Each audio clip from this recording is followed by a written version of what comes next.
মঞ্চ একই রইল, বক্তা পরিবর্তন হলেও বক্তৃতায় বদল এলো না। নয়াদিল্লির বিজ্ঞান ভবনে মনমোহন সিংহের টেনে দেওয়া লাইনেই হাঁটলেন পি চিদম্বরম।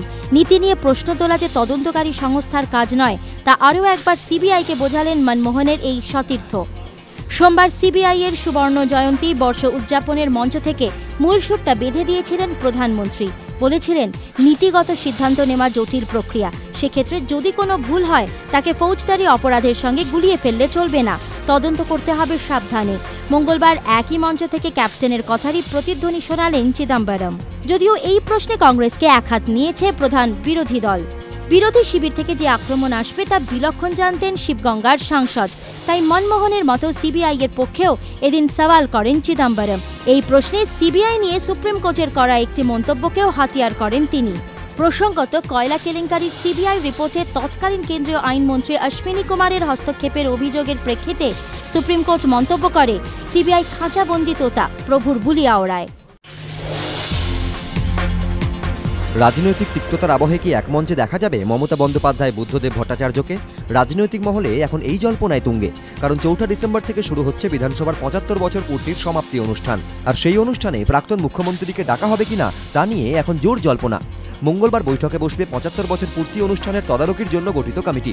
সূত্রের খবর, সেই বৈঠকে বামেদের তরফে বুদ্ধদেব ভট্টাচার্যকে আমন্ত্রণ জানানোর জন্য প্রস্তাব পেশ করা হতে পারে, কারণ 4 থেকে 6 তারিখ পর্যন্ত বিধানসভার বিশেষ অধিবেশনে রাষ্ট্রপতি, লোকসভার অধ্যক্ষের উপস্থিতির পাশাপাশি লোকসভার প্রাক্তন অধ্যক্ষ সোমনাথ চট্টোপাধ্যায় এবং বিধানসভার প্রাক্তন অধ্যক্ষ হাসিম আব্দুল হালিমকেও আমন্ত্রণ জানানো হতে পারে। তাই এদের আমন্ত্রণ জানানো হলে প্রাক্তন মুখ্যমন্ত্রী কেন বাদ থাকবেন, সেই প্রশ্ন তুলছে বামেদের একাংশ।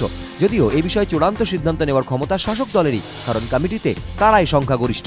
20 মে মমতা বন্দ্যোপাধ্যায়ের শপথ গ্রহণ অনুষ্ঠানে উপস্থিত ছিলেন বুদ্ধদেব ভট্টাচার্য, বিমান বসুরা, কিন্তু তারপর জল অনেক দূর গড়িয়েছে। দুপক্ষের রাজনৈতিক সংঘাত এখন চরমে।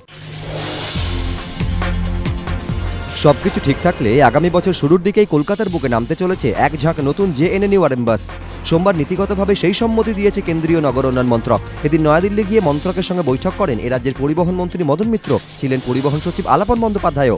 এই বৈঠকেই সিদ্ধান্তের কথা জানিয়েছে কেন্দ্রীয় নগর উন্নয়ন মন্ত্রক।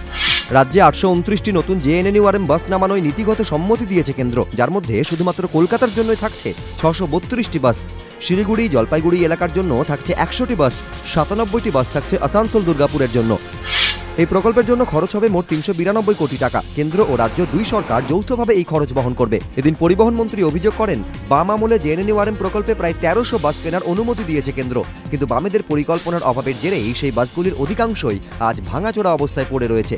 মন্ত্রীর দাবি, তৃণমূল সরকারের আমলে তেমনটা হবে না। শহরে গড়ে উঠতে চলেছে আরও একটি রেপার্টরি।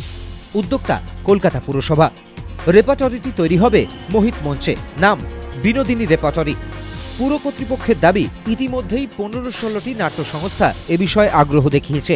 নাট্য ব্যক্তিত্ব মনোজ মিত্রকে মাথায় রেখেই তৈরি হয়েছে একটি স্ক্রিনিং কমিটি। এই কমিটি আবেদনকারীদের মধ্যে থেকে বেছে নেবে একটি দলকে। প্রায় 3 দশক বন্ধ থাকার পর মিনার্ভা থিয়েটারের পুনরুজ্জীবনের কাজ শুরু করে তদানীন্তন বাম সরকার। তারপর সেখানেই নাট্যচর্চা গবেষণার একটি পূর্ণাঙ্গ ও উৎকর্ষ কেন্দ্র হিসেবে রেপার্টরি গড়ে ওঠে। পরে ক্ষমতায় এসে সেটিকে বাতিল করে দেয় তৃণমূল সরকার। গড়ে ওঠে নতুন রেপার্টরি। এই প্রেক্ষাপটে পুরসভার উদ্যোগে শহর পেতে চলেছে আরও একটি রেপার্টরি।